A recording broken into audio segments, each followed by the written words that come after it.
Hello everyone, my name is Jennifer and welcome to Best Kept Plans. Today's video is going to be a monthly budget wrap up for March 2023 using the printable version of my Budget by Paycheck workbook from the Budget Mom. If you're interested in seeing that, please stick around.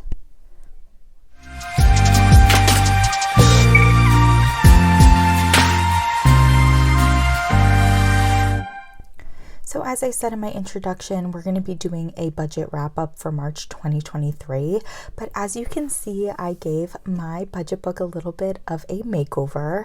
I was looking for the link for my cover, which is from Martha's Store. I purchased it at Staples a few weeks back, and I saw that they actually didn't have it in letter size in the beige color that I already own, but that they have it in this kind of navy denim looking color, and I couldn't help purchasing it for myself. So I decided for the second quarter of 2023 to give my book a little bit of a my budget book a little bit of a makeover, put this new cover on, switch to gold discs. It is a little bit overstuffed right now because I did put in all of my pages that I need for the second quarter of the year, but I still have March in here. So once I film this budget recap, I will take March out and the cover won't be like not lying flat anymore. But let's jump forward to March. Let's see. So if we have my March monthly spread here, basically everything should be checked off. I'm noticing that I never checked off for my church contribution, but I did pay all of my bills for the month of March. I did contribute to my savings challenges, and so everything on this page is checked off. I love the way that I add a little bit of washi down here to the bottom, and I'm definitely going to keep doing that for the rest of the year. If we bump forward to my closeout pages, we're going to start with my debt payment plan, and I'm going to zoom this on in so you can see this clearly. So basically this page helps you to look specifically at your debt. I currently have two sources of debt. I have my car loan, which is through Sikorsky, and my student loans, which are through Nelnet. Their balances are listed right here. These are their balances after all the payments that I made in the month of March. Interest rate are listed here. I don't have a minimum payment for my student loan right now because federal student loans are on hold, but I do have my minimum car payment listed. For the month of March, I did put some extra towards my student loans.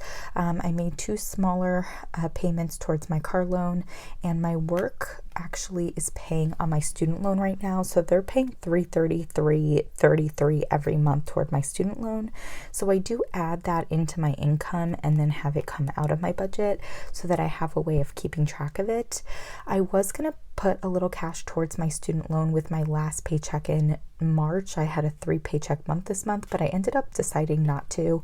I just had some miscellaneous expenses that I felt like my cash made more sense to go towards. But for the month of March, we did make a total of $1,218.18 in debt payments, which is really exciting. If we look at the bottom at my progress for this month as well as my overall progress, I basically had almost $1,200 in debt progress, which is exciting. That means that my percentage of progress was 1.7%. Overall, this total number here, the debt I started out with, it's not completely accurate. This is my total debt in June 2022 when I purchased my vehicle. I never went back and figured out the math of my total debt from before I started paying off my student loans. If I did, this number would probably be $10,000 to $15,000 more. But when I started using this debt page, it was kind of after I bought my car. So I just did the total debt that I had in June 2022 when I purchased my car. Overall, since June 2022, I've paid off over $9,000 in debt, which is 13%, and that's very, very exciting for me. Next, we have our monthly net worth tracker. I started using this sheet last year and I really enjoy using it actually. It can be very motivating, which is exciting.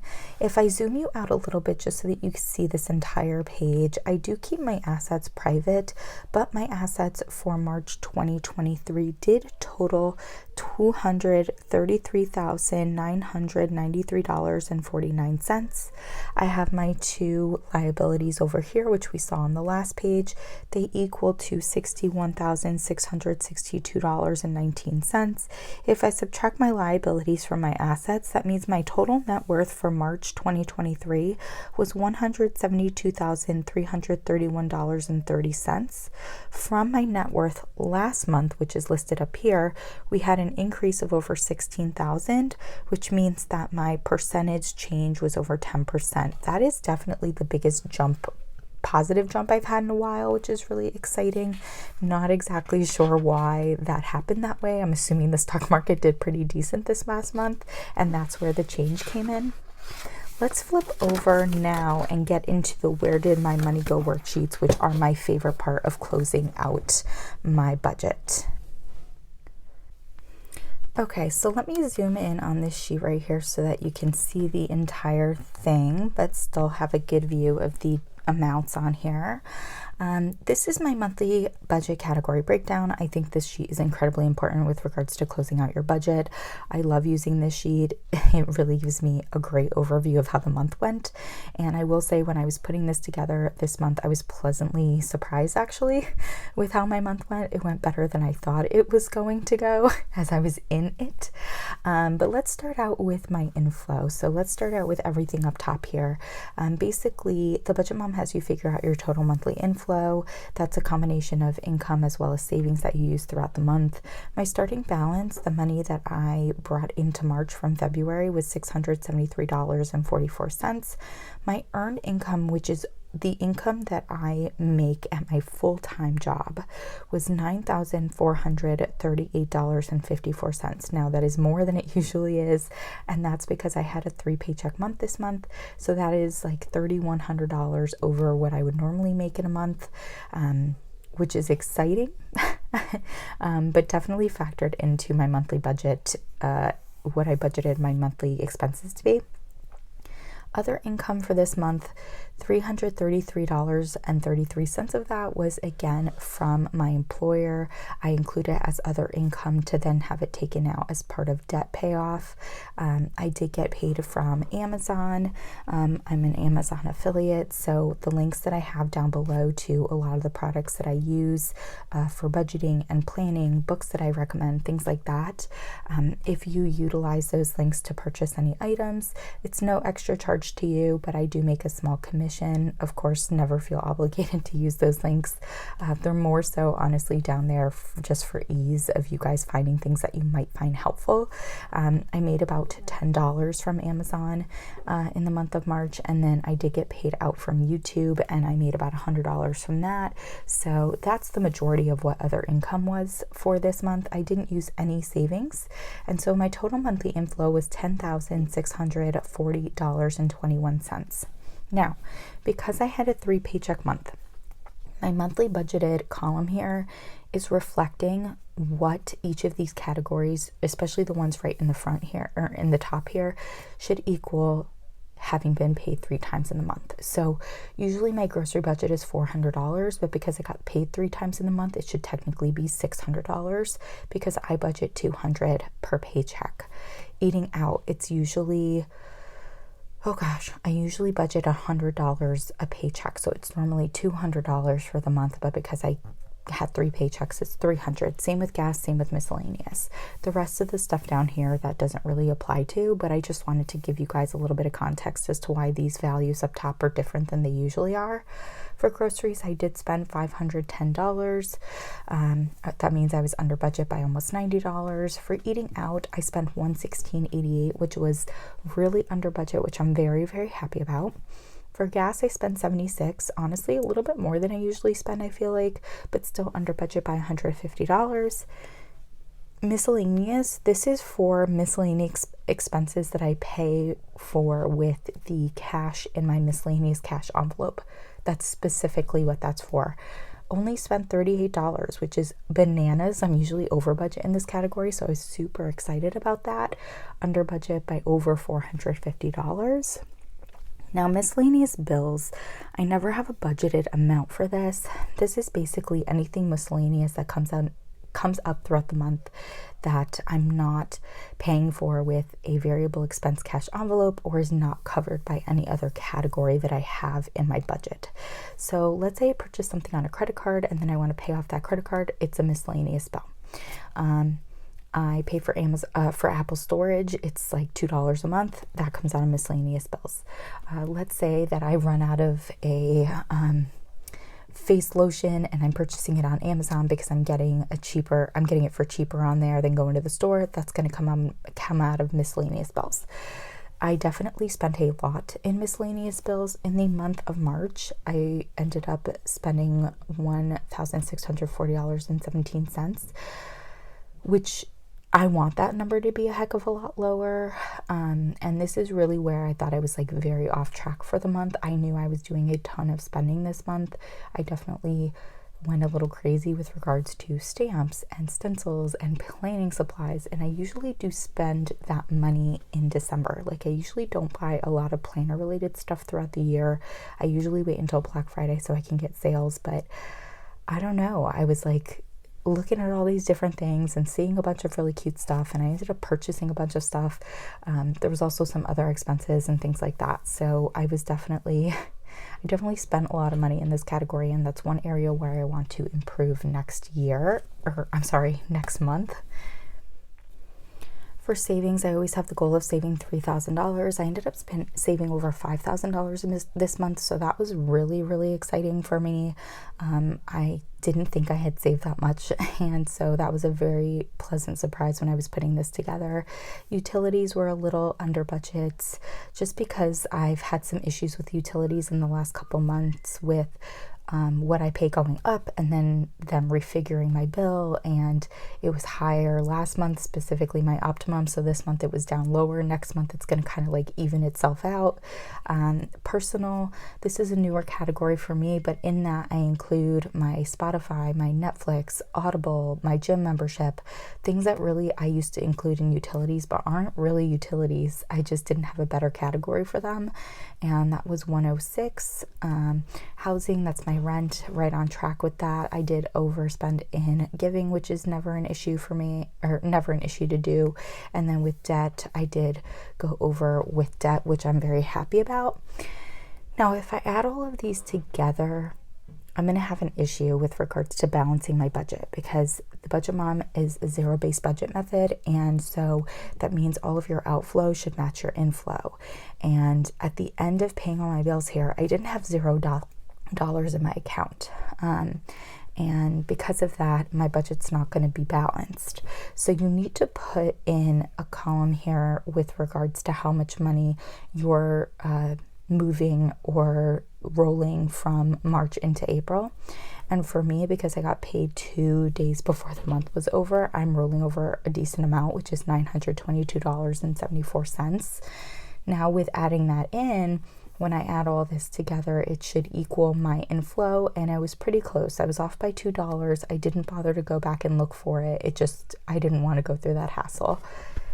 Next, we're going to talk about my monthly debt and savings breakdown. Now, for this sheet here, right, your total monthly, your total debt, you're going to go based off your inflow versus your savings. You're going to go based off of your income, but the only difference in that is inflow includes savings used, income does not. I didn't use any savings this month, so my inflow and my income are actually exactly the same, which is pretty cool. We know that I saved over $1,200 towards, or I shouldn't say saved, I paid off over $1,200 in debt this month. That was 11.4% of my inflow. The vast majority of that went to my car loan, and then again, my employer is paying on my student loan. For savings, I saved over $5,000. That was 47.3% of my income, which is exciting. We can see here the breakdown of where that savings went, and I do think this is very important because you want to make sure that your savings is aligning with your goals. And for me, I'd say right now my number one goal is house savings, and then number two is sinking funds. And as you can see, almost 50% of what I saved went towards my house savings, over $2,000, and then almost 30% went towards my sinking funds, almost $1,500. That makes sense to me. That aligns with my goals. I did save $166 from side hustle income, $70 for my $5 challenge, $510 for my 2023 challenge, $249 for my 52-week challenge, and $125 went towards my emergency fund. So very exciting that I was able to save so much this month. The last page in our budget recap is the monthly spending comparison. I feel like I kind of get something out of this sheet, but also maybe I don't utilize this sheet as much or as well as I could. It's just a way to compare last month to current month in order to see if you're meeting some maybe shorter term goals that you have for yourself. It does ask for an inflow change up top. That's important because if your inflow went up, if you had an increase in inflow, that means you're going to be spending more. If you had a decrease in inflow, you're going to be spending less, right? So that makes sense with how much red we see on the side here. My inflow went up almost $2,300, so I spent more this month than last month. Groceries definitely spent a lot more, over $250 more. Eating out, I spent $168 less, which I was happy about. Gas, I spent a little bit more. Miscellaneous, I spent less, but I still did really good last month, which I'm super pumped about. Miscellaneous bills, I went up by over $550. That is an area that I want to improve on, like I said earlier. Saved a lot more, which I'm really excited about. Utilities, the reason why this was up a little higher last month was again because of some issues with specifically Optimum increasing my bill, but it's evening itself out. Personal was a little bit higher, but it's because last month I actually incorrectly categorized one of my personal expenses. I forget which one it was. Housing was the same. I actually gave more last month. Debt, I paid off a little bit less this month, but overall, I'm pretty happy with what this comparison shows. I just need to really hone in on my miscellaneous bill spending. Now, the last thing that I wanted to do was to zoom out and talk with you all about my $5 challenge. So I have been doing a $5 challenge for the last 2+ years. In January 2021, I purchased this clear container off of Amazon. It is a container that you cannot open without smashing. And basically, I've been adding every $5 bill I come across since January 2021 to this. My goal is to fill it so that no more fives will fit in it, and then once I get there, to open it up and use money towards something. So if we go back to my trackers and notes section, I do have my $5 challenge tracker here, and as you can see, we had a pretty decent chunk of fives saved in the month of March. Now, in years past, every time I come across a five, I just automatically add it into this container. But in order to make this challenge a little bit more interactive, I figured that when I do my monthly budget recaps, we could put the fives in together. So I've been adding all my $5 bills to this $5 challenge envelope. This envelope, as well as this tracker and a bunch of other envelopes and trackers, are available on my Etsy shop, which is always linked down below. Now there should be $70 in here, and we're going to count it up and make sure. 5, 10, 15, 20, 25, 30, 35, 40, 45, 50, 55, 60, 65, 70. So we have $70 in fives that we're going to be able to contribute to this $5 challenge container. This container is also, it's linked in my Amazon favorites under planning supplies, but if I remember, I'll also put a link directly to this specific product in the description box below. And I want to try to slide them over here, but I don't know if it's going to work out. Let's see. I'm like oh, yes. I'm trying to keep this kind of neat because I feel like if the bills go in neatly, I'll be able to fit more of them. That worked out really, really well. So all of those $70 are in that container, and now we are all up to date on my $5 challenge.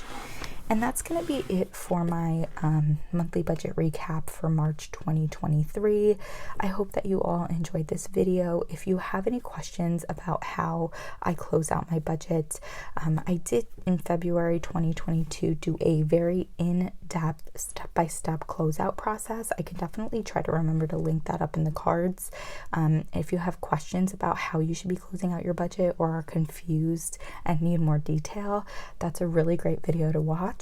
If you have any more general questions about how I budget or how I use the Budget by Paycheck workbook from the Budget Mom, please don't hesitate to put them down below. And as always, everyone, please be safe. Bye-bye.